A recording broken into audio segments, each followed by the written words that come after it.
श्री गणेशाय नमः। ओम नमः शिवाय। Like, subscribe, comment, share, thanks.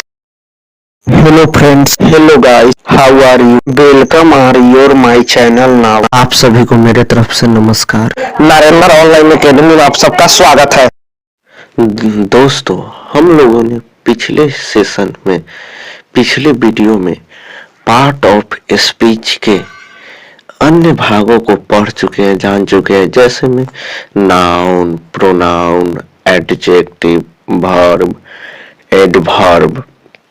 इतने तक को हम लोगों ने उनका परिभाषा हिंदी इंग्लिश में जान चुके हैं। एग्जाम्पल जैसे में उनका भेद को भी हम लोग देख पाए हैं, समझे हैं कि वाक्य में किस तरह इनका प्रयोग होती है इन प्रोनाउंस का। अब आगे पढ़ेंगे हम लोग पीरियड पोजीशन। मतलब पीरियड पोजीशन को हिंदी में हम लोग संबंध बोधक अव्यय कहते हैं। अब इसी के बारे में हम लोग को पीरियड पोजीशन के बारे में पढ़ना है। हिंदी इंग्लिश में परिभाषा है इसका कि पीरियड पोजीशन क्या कैसे काम करता है, इसका क्या क्या क्रिया के अनुसार कार्य होती है। पीरियड पोजीशन मतलब संबंध का अव्यय का बोध होता है। तो पीरियड पोजीशन हम लोग संबंध बोधक अव्यय करते हैं, जिसका इंग्लिश डिफिनेशन हो गया। A period position is a word placed before a noun or a pronoun to show its reaction to some other word in the sentence। ये इंग्लिश डिफिनेशन। अब हिंदी में इसे संबंध बोधक अव्यय कहते हैं। वह शब्द जो किसी नाउन या प्रोनाउन के पहले आकर उस संज्ञा या सर्वनाम का संबंध वाक्य में प्रयुक्त किसी अन्य शब्द या शब्दों से कराता है, संबंध बोधक अव्यय कहते हैं। तो हम लोगों ने संबंध बोधक अव्यय का इंग्लिश डिफिनेशन को देखे हैं, हिंदी परिभाषा को देखे हैं, और पीरियड पोजीशन के इंग्लिश हिंदी डिफिनेशन परिभाषा संबंध बोधक अव्यय के हिंदी परिभाषा को देखे हैं। तो हम लोगों ने दोनों देखे हैं।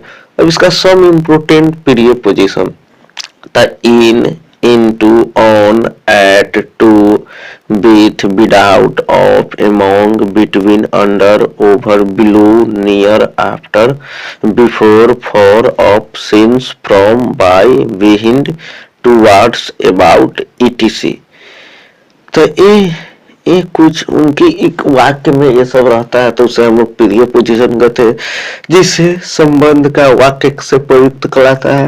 ये शब्दों के बीच में प्रयुक्त जो ये सब इम्पोर्टेंट पीरियड पोजीशन के जो अधिकतर हमेशा वाक्य में, जैसे देख लो यहाँ पे, जैसे में आई गो टू स्कूल, तो इसमें टू हो गया।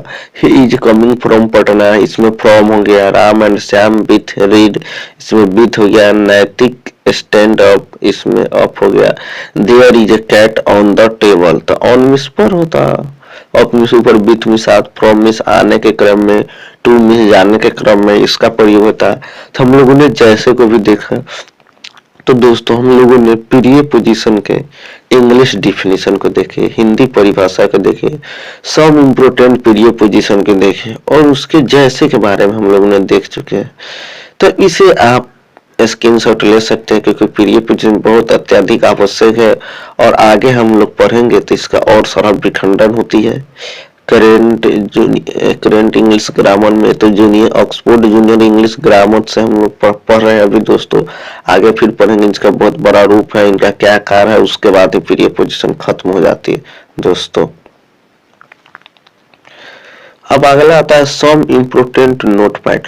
अब कुछ इसमें इम्पोर्टेंट नोट पॉइंट दी हुई है कि पीरियड पोजीशन में कुछ नोट पॉइंट है, किसे होती है, कुछ अलग से उद्देश्य तथ्य दिया जाता है। तो पीरियड पोजीशन में एक नोट पॉइंट 1, तो पीरियड पोजीशन प्राय नाउन या प्रोनाउन या नाउन इक्विवेलेंट के पहले आता है, परंतु कुछ परिस्थितियों में इसका प्रयोग सेंटेंस या क्लॉज के अंत में होता है या हो सकता है। जैसे what are you looking at, who is she weeping for, I know the house she lives in, this is the room I slept in, I need something to write with। तो ये हम लोगों ने नोट पार्ट 1 में पढ़ा, उसके जैसे को भी देखा तो करो प्रिय पुरुष प्राय नाउन या प्रोनाउन या नाउन इक्विवेलेंट के पहले आता है, परंतु कुछ परिस्थितियों में इसका प्रयोग सेंटेंस या क्लॉज के अंत में हो है या हो सकता है। मतलब कुछ वाक्य के अंत में, जैसे what are you looking at, तुम क्या देखते रहते हो, हु इज सी स्लीपिंग, वो हमेशा के लिए सोती रहती है। अब नोट पॉइंट 2 है, नोट पॉइंट 2 में क्या है, तो एक ही वर्ड के प्रयोग के हिसाब से किसी वाक्य में प्रिय पोजीशन हो सकता है तो किसी दूसरे वाक्य में अन्य पार्ट ऑफ स्पीच, जैसे he is in the room, he is in the room, दूसरा काम come in, तीसरा काम I have not seen this before, तीसरा काम he stood before the gate, चौथा में the train has started before we reached the station, we reached the station। तो ये दोस्तों हम लोगों ने प्रिय पोजीशन के एग्जाम्पल को देखे हैं, को देखे हैं, प्रिय पोजीशन के कुछ 2 नोट्स पॉइंट को देख लिए अभी, तो कुछ अलग से जैसे सम इम्पोर्टेंट नोट्स पॉइंट है ये, तो आप इसे भी लिख ले आवश्य, क्योंकि वाक्य में इससे भी मदद मिलेगी आपको। और एग्जाम में ऑब्जेक्टिव तो प्रिय पोजीशन निश्चित है, 100% कन्फर्म है कि एग्जाम में इंग्लिश ग्रामर के 80% का ही भाग है प्रिय पोजीशन, इससे ही बहुत सारा ऑब्जेक्टिव बनता है दोस्तों, इसलिए आप इसे स्क्रीनशॉट ले लें। दोस्तों आज का वीडियो आपको अच्छा लगा है तो लाइक करें, अपने दोस्तों का साथ शेयर करें और एक प्यारा सा कमेंट अवश्य करें, क्योंकि नेक्स्ट वीडियो जो है आपके कमेंट के आधारित इससे भी अच्छे तौर पे हम वीडियो आपके बीच लाएंगे। इसी के साथ आज का सेशन समाप्त होता है।